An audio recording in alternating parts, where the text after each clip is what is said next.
Hi, how are you? I hope you're well.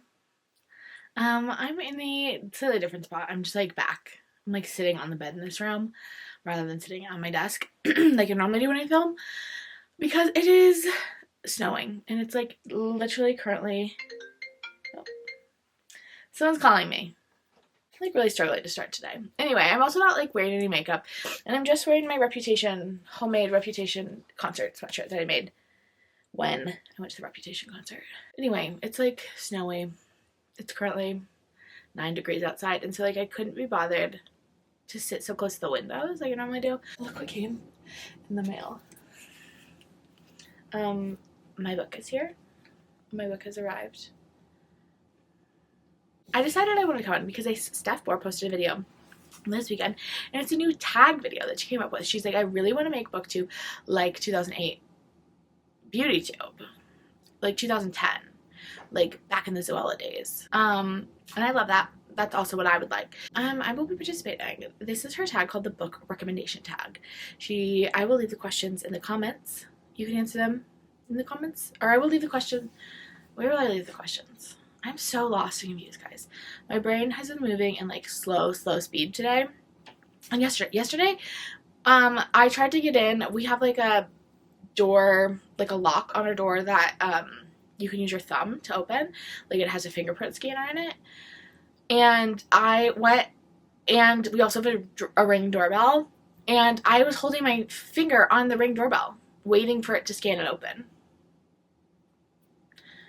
And I was like, why is it not lighting up? It's not lighting up because it's the doorbell. Like, I didn't push it because you don't have to push. Anyway, I was just like really struggling. So I'm gonna go through the questions like a tag video. Okay, great. The first question is, a book you tell people is your favorite. And I'm not going to hold these books up because, again, we are really feeling unbothered today. We're in a cozy state of mind. Cozy, easy, breezy. We're not looking for high effort anything. But I will pop a picture here or here, depending on what I think looks better when I'm editing. Okay, great. So, a book that I tell people is my favorite. I have a couple options depending on like how highbrow we are. I definitely like alter my book recommendation, or my like what I say is my favorite book based on who I'm talking to. So for like most people, I would say I would do an Evelyn Hugo. Seven Husbands of Evelyn Hugo by Jenkins Reid. I feel like that one is a good one. And I do love that book. I would consider that to be one of my absolute favorite books. If it is someone a little bit like fancier who I'm trying to impress, I like, also, I have it right behind me. This one I do have right behind me, I know, because it's blue. I have A History of Love by Nicole Krauss. I love that book, too. And that one is, like, a little bit fancier and, like, a little less, like, pop fiction-y. So depending on who I'm trying to impress, those are my two options. A book that is your guilty pleasure. So a book that I absolutely adore and also know is, like, a little bit of hot garbage, but, like, I love it with my whole heart, is From Blood and Ash. I love the From Blood and Ash series. I will keep reading them until Jennifer L. Armentrout stops writing them. The first two books are definitely my favorite. I think things start to, like, you know, go off the rails a little bit in those later books. But, like, I love them. And people will be like, they get, like, a lot of trash. People are, like, really mean to them. But, like, they're such a good time. The amount of dopamine that gets released in my brain when I read From Blood and Ash. And the second book, A Kingdom of Flesh and Fire, is just like, it should be illegal. Should be illegal. So yeah, that one's definitely like my guilty pleasure book. I really, really adore it. A book that everyone loved, but you didn't. Okay, I have a couple here. So most of the time I feel like I'm pretty good at not prioritizing like my enjoyment of a book over like its value. Like I can give a book 2 stars and still recommend it to someone if I think it'll be a good fit for them. If that makes sense. Like, I don't think my enjoyment is, like, the objective standard, and I feel like I'm pretty good about that, but sometimes there's a book, and I don't understand why people love it, and recently there have been 2. The first one, this was probably, like, 2 years ago, I read Where the Crawdads Sing because everyone was talking about it, all the hype. This is before it came out that the author was a murderer, allegedly. This was just, like, me reading it. I didn't actually finish it, so, like, maybe things really turn around at the end, but I read through 60% of that book. And I didn't understand why anyone would like it. Like, it was one of the most boring, dull books I've ever read in my entire life. I don't get it. And then the other one, this one's slightly more recent, and this one I did finish the whole thing because I was going to DNF it because I was hating it so much, but I went on Goodreads and everyone was like, oh my gosh, things like really get crazy at the 80% mark, and then like you're going to really love it. And I was like, okay. And I read Flock by Kate Stewart. I didn't read the whole series. Steph Bohr actually gave this his answer in her tag video as well. She read the whole series, like, bless her heart. I read the first book and was like, you all lied to me. This book was terrible. I hated it. Yeah, Flock by Kate Stewart would be another one. A book you read the fastest? I really thought long and hard about this one, and I don't know. I will often, like, just, like, down a rom-com in a night. Like, I really enjoy that. But, like, obviously a short book I read the fastest. Like, I think, like, a lot of the Ali Hazelwood feminist novels I read, like, in a single sitting. I read No Exit by Taylor Adams. I read that book so fast. I didn't put it down. I, like, just sat there on a Saturday or Sunday, like a weekend day, and just, like, read it, the whole thing, in one sitting. I did the same thing, though, with From Bud and Ash. That is, like, one of the wild ones, because that book is, like, pretty chunky. I read that in a single day. I, like, started at first thing in the morning and, like, just, like, could not put it down and read it the whole day. It was another, like, freezing cold day like today is, where you, like, didn't want to go outside, didn't want to do anything, and it was, like, a Saturday, and so I just read the entirety of From Blood and Ash in a single day. I really do enjoy, like, a Saturday marathon book situation where you just, like, sprint through a book really quickly. I do enjoy that. But I also sometimes will, like, read a book over, like, 3 months, and, like, they're just different books, different vibes, you know? A book that deserves more hype. I love this. I think there are a lot of books that deserve more hype, obviously. My book, No Child of Mine, out in September, deserves all the hype that you want to give it. But my real answers for this are, I think, In the Dream House by Carmen Maria Machado. I know, like, everyone was talking about it to some extent, like, it comes up quite often, but I need everyone to be talking about it. Like, this book is one of the, just, like, I sometimes struggle with, like, how to talk about this book because I think it is such a beautiful, compelling, outstanding, one of the best pieces of writing I've ever read in my entire life. But it is also a memoir depicting Carmen Maria Machado's an abusive relationship that she was in, and depicting kind of, like, how difficult and devastating that relationship was. And so sometimes when I'm, like, talking about it, I feel like I'm, like, you know, the distinction between the art and the inspiration of the art should be, like, very clear. But truly one of the most stunning pieces of writing I've ever read in my entire life. I, like, truly did not know you could use words in this way. The way she, like, artfully twists them and uses them and manipulates them is just, like, absolutely mind-blowing. I think everyone should read it. Another one that I feel, like, really similarly about, this one is fiction, is This Is How We Lose the Time War by Amal El-Mutar and Max Gladstone. I've talked about this. This is one of my all-time favorite books. It is this gorgeous, it's a pretty short little novel, and it's told largely through letters. It's, like, narrative and letters are, like, combined. It was one of the inspirations for the letters that are included in No Child of Mine, though This Is How You Lose the Time War does it significantly better. And it's about these two women who are agents on opposite sides of this time war, which sounds like very science fiction. But, like, the premise of this book has very little to do with, like, why I love it. The writing is just stunning. These love letters just, like, ripped my guts out. Like, gorgeous. And so those are my two books that I wish, like, had a little bit more hype, because I just think the writing is, like, exquisite. Exquisite. And I love that. A book that is becoming a TV or a movie. It's becoming a movie, or a TV show. Again, brain not working. That I'm excited about, I assume. She mentioned Daisy Jones and the Six, which, like, the trailer just came out for it, and it looks, like, stunning. I'm so excited to read it. I've been, like, listening to the songs. They're on Spotify. So if you haven't listened to the Daisy Jones songs, stop what you're doing. You can go do that now. But I'm also really excited for the ACOTAR TV show, which is coming to Hulu at some point. We know very little. We just know that, like, they were in script writing last spring, so, like, maybe they're in production now. I hope so.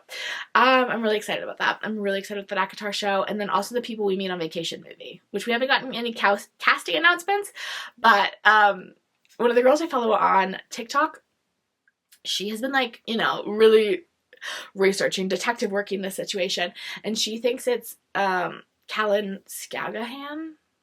Did I just make that up?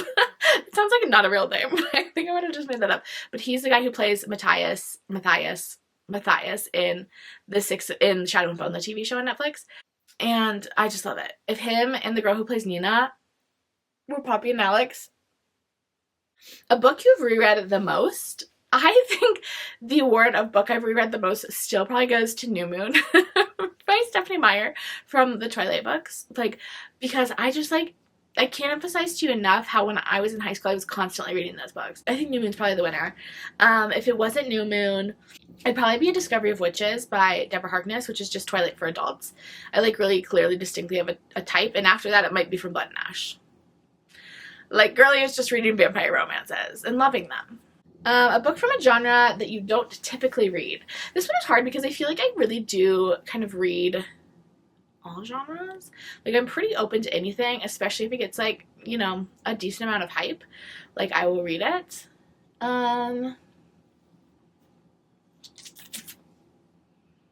Let's look in my story graph and let's see what my, like, least read genre is that I have a book in. Okay, I'm gonna go with essay. It says I've only read 2 ever, and one of these is a memoir, actually, that's just told in essays. And it says Bluets by Maggie Nelson, which I absolutely loved this book. So that's going to be a recommendation. I don't typically read a lot of essay collections, and Bluets by Maggie Nelson, according to Storygraph, is an essay collection. I would actually say it's more like prose poetry, like poetry that's told in, like, the typical sentence structure, but, like, call it what you want to, in the words of Taylor Swift. A book that deserves all the hype it gets. I think, for the most part, books, I am not someone who is like, oh, something is, like, super overhyped, unless it gets overhyped before it comes out. Like, if something is, like, really, really hyped up by people just really excited for it, and then it comes out and it's kind of like a stinker. I think overhype can exist in that way, but, like, once it comes out, if it's popular, then, like, it's popular. Like, who am I to dictate what should be popular and what shouldn't be popular? So I would say kind of my big 3 authors are also some of the 3 most popular authors that are writing right now, and those are Taylor Jenkins Reid, who I think her work is, like, outstanding. I think she does character in such a compelling way. I think her Famous Women series is just, like, truly outstanding, especially the first 2 and Malibu Rising. Carrie Soto, for me, was, like, a 4.5 stars, which is still, like, spectacular. It just, like, wasn't at quite the same level for me as the other 3, but I do think Taylor Jenkins Reid is, like, phenomenal. I think she deserves every ounce of hype that she gets. I think her stories are excellent. I think she's a good storyteller, and I think she writes people in this way that is complex and compelling, and, like, you can't put it down. And relationships, I think she does relationships between characters, not just romantic, but, like, friendship, father-daughter. Like, I think she, like, explores relationships in a way that is really compelling and interesting. And then the other 2, Emily Henry. I love Emily Henry. I would, like, give her my kidney if she needed it. Okay? I think she is, from what I've seen, I mean, I don't know her personally. Shocking, I know. Based on, like, how I talk about her. But, like, from what I've seen on social media and what I've seen from other people who've interacted with her, she's also, like, seems like just, like, a very kind, nice person, which I love. And listening to her, like, talk in interviews, like, she just seems exceptionally sweet. And, like, Beach Read is one of my all-time favorite books. It is my favorite romance. I think the characters of January and Augustus are, like, just, like, stunning and beautiful. I think the story is incredibly compelling, and I think she writes these characters in a way that is just, like, so emotionally poignant and, like, lovable. Like, I just love her writing. And then finally, I think Sarah J Maas. I love Sarah J Maas. I think she is excellent at plotting. Like, I do. I think again, Sarah J Maas gets, like, talked down a lot. And I think a lot of that is sexism. I mean, some of it has probably got some merit. I don't know. I'm not a master plotter in any way, shape, or form. I'm not a master of the craft. But I truly feel like the way she, like, has everything, all of these pieces, like, fold together at the end, like, as someone who has written a book, in a much, much, much, much, much less complicated book than any of the books she's written, I know how difficult that is, and I think she does it exceptionally well. I think she builds these stories that are really engaging. I think she writes characters that are, like, compelling, not maybe quite in the same way that Taylor Jenkins Reid and Emily Henry do. I think her characters are a little less, like, real. They're definitely a little bit more, like, stereotypical and a little flatter. I hate to say that because I think her characters are great. I just don't think they quite stack up to the character work of Taylor Jenkins Reid and Emily Henry. But I don't think they need to, because that's not where I feel like she shines. I feel like her, like, the place where I really see her shining is in her plotting and her story structure. Like, it's outstanding. Anyway, so I think all of those guys are amazing, and I think they deserve all the hype they get, because those are my favorite girls. And I think there's also just like some of the most popular people writing today. A book that you usually recommend when asking for a recommendation. So I definitely do not have a book that like I will recommend across the board. I think that is weird. Like, different people like different things. I've talked about it before, like triangulate. I like to have two, like, we can, different books, so I can like triangulate your likes and dislikes. But if someone was asking for just like, there's someone who doesn't read very much, they're trying to get into reading, and so we don't know where to start, you know, we don't have other books to base it off of, I would do a couple things. I would ask some questions about what the vibe they're looking for. I think beach read is like a great recommendation if they're like, I don't know, I just like want a good story. I love beach read. I think it's like pretty easy to get to. It is like a good middle of the road romance. There's like a little bit of spice, but like not too much. We don't want to overwhelm people. And I think it has good emotional resonance. So beach read would be one of my recommendations. I actually think Verity by Colleen Hoover is like a really good recommendation. It's a short book. I think Colleen Hoover has writing that is incredibly readable. That sounds weird, but like I think her writing is just like so easy to digest. Like, she doesn't add a lot of, I talked about like This Is How We Lose the Time War and Carmen Maria Machado's In the Dream House, and how like exquisite the writing is. Colleen Hoover's writing is not the star of her show. Like, she's really telling very like twisty and like propulsive stories, and they become very readable. I actually think in a very similar way that Stephen King's writing is incredibly readable. You just like cannot put it down. You need to know what's going to happen next. And so I would recommend Verity. I think that one's like a fun one if they want something like a little bit darker. A book that has your favorite characters. I like love characters so much, and I like love all of the characters that I love. Like, I want to say Beach Read. I love Beach Read. I love January and Augustus. I want to say Throne of Glass. My Throne of Glass collection is like right there. Because like, I love the girlies of Throne of Glass so much. I want to say Discovery of Witches because Matthew Claremont is like my #1 book boyfriend. I think I'm gonna have to go with Throne of Glass though, because there are just so many characters in that book that I love so much. Like, that book is just like, I love them. So that would be my call. A book you wish you could live in. Like, this question is hard for me because I like need a little bit more context. Like, am I living as the main character? Am I living in the world like post the major conflict that is happening? Or am I like starting on page 1? Because like living in the Throne of Glass world after we've, you know, dealt with everything at the end of Throne of Glass might be fun, but wouldn't be super fun beforehand. Same thing with like ACOTAR, like that would be cool to go visit, but like also there's a lot of tension. Also, I don't want to live as a poor person in either of these worlds. You know what, I think I'm going to go with Magnolia Parks, that series, because they're all living in London high society, and that seems fun. I would love to live in London high society. Which brings us to our next question. A book you thought you would hate but ended up loving. A book I thought I was going to hate and ended up loving was the Magnolia Parks books. I read the first chapter. There's a vlog of me talking about these books. And me being like such a hater in the first chapter, because I was like, why are there so many boys' names? I don't know who any of these people are. And like based on the premise, I thought I was going to hate it. Because I was like, ew, like rich kids and like toxic relationships. I love it. Like, I love the Magnolia Parks books. It's one of my favorite book series, I would say, of all time. So yeah. A book that made you cry. I cry constantly. I have made several videos talking about how much I cry when I read, but a book that has made me cry the most, the book that has made me cry more than any other book while I was reading it. One, writing this guy has made me cry more than anything else, because I've had to read that book 900 times, and I have cried every single time I read it. But the book that has made me cry more than any other book would be The Two Lives of Lydia Bird by Josie Silver. It is the story of this woman, Lydia Bird, whose husband or her fiance dies on the way to her birthday dinner, and like that happens in like chapter 1. And it is about her like grieving his loss, and she also finds that if she takes this sleeping pill, when she falls asleep, she like dreams, wakes up, it's a little unclear, in this world where he still exists. So she can like go to a world where he is not dead. And just talking about it like makes me emotional. That book made me sob. It just made me sob. It was just like, it made me cry through the whole thing. Like from as soon as he died, which literally happened from like page 10, all the way to the end of the book, like I was crying the whole time. Like, I feel like a lot of times when people are like, oh, a book made me cry a lot, we're thinking, like, Crooked Kingdom, which, yeah, did I sob like my family was being killed in front of me during Crooked Kingdom? Yeah, absolutely. But I didn't cry the whole time through. Just at that very end part, if you know, you know. This book I cried all the way through. Yeah, it really got me. One True Loves by Taylor Jenkins Reid had like a similar effect on me, where I was just crying the whole book. But I think The Two Lives of Lydia Bird is sadder. Okay, and then the last question is a book you wish you could read for the first time.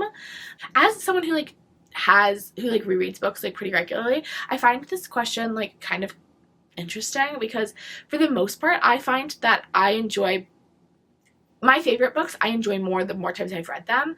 Like, I love Beach Raid even more now that I've read it like, I don't know, 3 or 4 times than the first time I read it. Same thing with ACOTAR. I think ACOTAR is a much better read on the second time through, like the series, not the first book. The first book is kind of the weakest of the series, but like the second and third books are even better on rereads because you know kind of like the threads that Sarah is leaving to weave into the final book.